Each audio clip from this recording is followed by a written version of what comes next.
High, আমি দুরন্ত টুম্পা থেকে বলছি। এখন আমি আগ্রা যাওয়ার রাস্তাতে হাইওয়েতে আছি। এখানে একটা ধাবাতে এসেছি, এখানে একটু চাটা খাবো, রেস্ট নেব। চা খেয়ে তারপর আমরা আবার সবাই মিলে আগ্রার দিকে যাতায়াত করব, মানে আগ্রার দিকে আবার এগোবো। আর এই চুড়িগুলো আমি থেকে কিনেছি, কী বলে একবার এটাকে, বৃন্দাবনের যে বাঁকি বিহারীর গলি, ওখানেই পাওয়া যাচ্ছিলো এই চুড়িগুলো। খুব সুন্দর এই চুড়িগুলো দেখতে, না কাঁচ না ফাইবার, কিন্তু জিনিসগুলো ক্রিস্টালের বলে ওখানে। খুব সুন্দর, খুবই সুন্দর। আর এখানে আগ্রাতে আসার পথে এই রাস্তাতে এত সুন্দর ওয়েদার হয়ে গেছে, যেন মনে হচ্ছে আমি গ্যাংটকে পৌঁছে গেছি। একদম ঠান্ডা ঠান্ডা হাওয়া দিচ্ছে, মেঘলা মেঘলা। বৃন্দাবন তো খুবই ভালো ঘুরেছি। গরম ছিল কিন্তু মাঝে হয়ে যায়, মানে রাত্রে খুব একটা গরম না, দিনের বেলা গরম। আর খুব ভালো, মানে কি বলবো, প্রত্যেকটা মন্দির দর্শন, অতগুলো মন্দির দর্শন, অতগুলো মন্দিরে পরিক্রমা করা, প্রত্যেকটা মানে খুব সুন্দরভাবে হয়েছে। মানে ভগবানের ইচ্ছে না থাকলে কিছু হয় না, সেটাই মানে দেখা যাচ্ছে। যে কি বলবো, রাধারানীর এত কৃপা, মানে রাধারানীর এত কৃপা যে রাধারানী কৃষ্ণের জন্য আমি এরকমভাবে পেয়েছি। 5 বার পর্দা খোলাই ছিল যেন, মানে উনি যেন আমাদেরকে তাকিয়ে আছে। তারপর কিছুক্ষণ আমি চোখ বন্ধ করছিলাম, আমার চোখগুলো জল জল করছিল, মানে বাঁকি বিহারীর চোখগুলো পুরো জল জল করছিল। এত সুন্দর লাগছিল যে ঘুমোবার সময়ও আমি চোখ বন্ধ করলে ওনাকে দেখতে পাচ্ছি।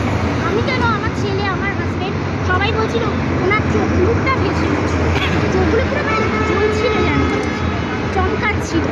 আর এত সুন্দর পেয়েছি, ওখানে জানি না কোন পথেই পেয়েছিলাম, ছিল আমার হাত ধরে। ওই অত ভিড়, ওই প্রচণ্ড ভিড়ের মধ্যে নিয়ে গিয়ে দেখালো, দর্শন করালো, যা মানে আমি কোনোদিন ভাবিনি এরকম কথা।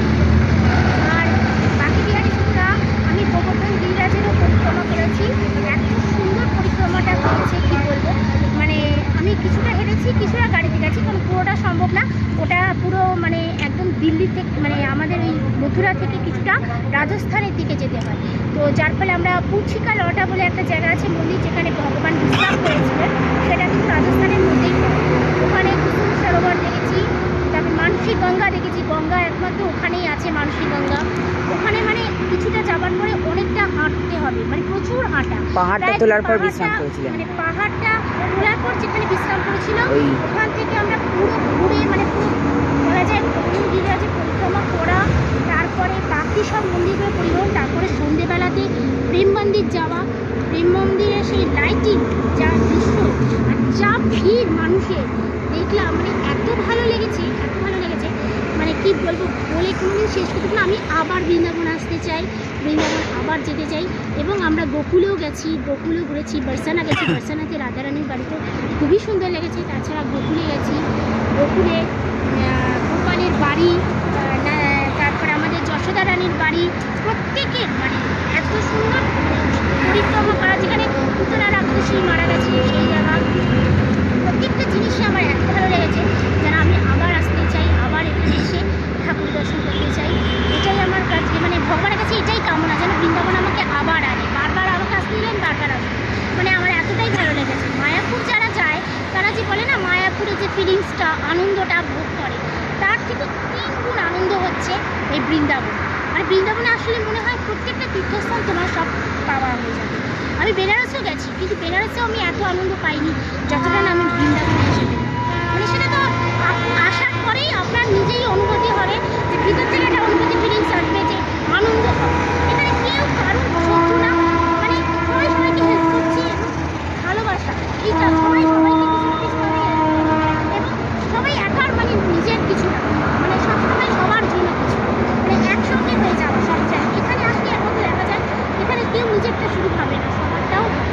মানে এতটাই ভালো লেগেছে যে আমি অনেক মানুষের সাথে পরিচয় হয়েছে, অনেক লোক, মানে কেউ ভোপাল থেকে এসছে, কেউ জম্বলপুর থেকে এসছে, কেউ হরিদ্বার থেকে এসছে, তাদের সঙ্গে আমার মিট হয়েছে এবং তারা আমার ফটো তুলে দিয়েছে। মানে এরকম এরকম মহিলাদের সঙ্গে, মেয়েদের সঙ্গে আমার ভাব হয়েছে, এখন লোকের সাথে ভাব হয়েছে, কী বলবো, মানে আমি আপ্লুত এই ব্যাপারটা।